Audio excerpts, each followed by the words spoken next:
Ramogi wamedo timo mos ne ya ma wito jogi e masirano kendo wakwayo chang mapiyo ne ji manoyudo hinyruok e kinde ma masirano notimore kogwen ma kawuono. Wadhi nyime gi weche mamoko manyien kama wang'iyo motenore kod weche mag somo. Thuolo mar oro kwayo mar siro somb jopuonjre mag mbalariany koro medi nyaka tarik 31 dwe mar 12 mar higani, ka kwan joma oseoro kwayo sani ochopo 1,127,623.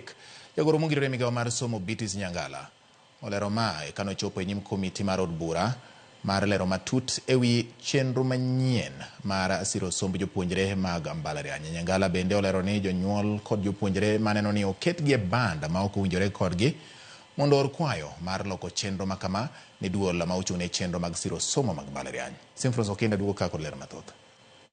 Chenro manyien mar siro somb jopuonjre mag mbalariany pod kelo wich bar ne jonyuol kaachiel kod jopuonjre. En gino manomiyo jood bura oluongo migawo mar somo mondo duok penjo moko mane gin godo e wilayno. Tok idobok juma mokalo, moko kuom jonyuol osebedo ka ywak ni nyithindegi okete ban mar joma onyalo, kaka kamano giwacho ni mano ok en adier mar chal ngimagi.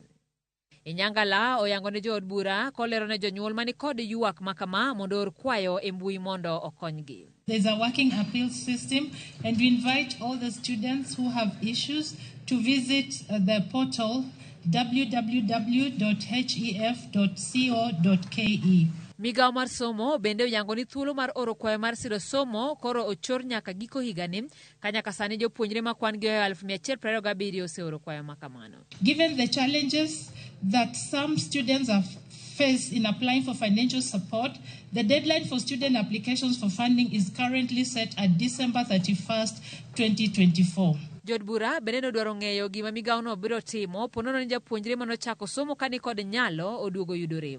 Nyangala olero ni chenro mar nono nyalo mar japuonjre en gima dhi nyime semesta ka semesta, ka jopuonjre mayudo ng'ikruok machalo kamano ikwayo mondo or ote ne migawono. Ideally, at the end of every semester, so for example, right now we will capture the data, but release the funding. And so before we release the funding for the second semester, if a student's circumstances have changed, they can write to us or approach us through the appeals.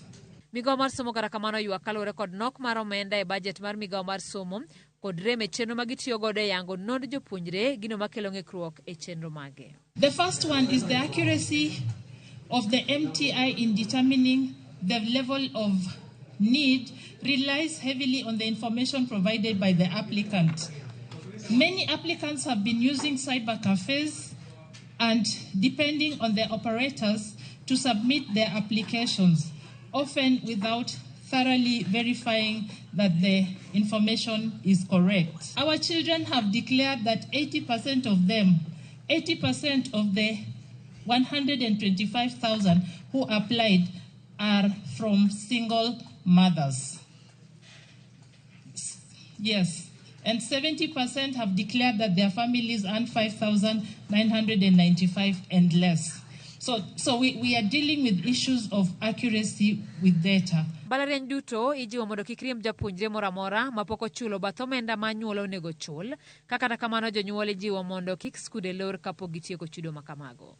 Simfros Okinda, Ramogi TV.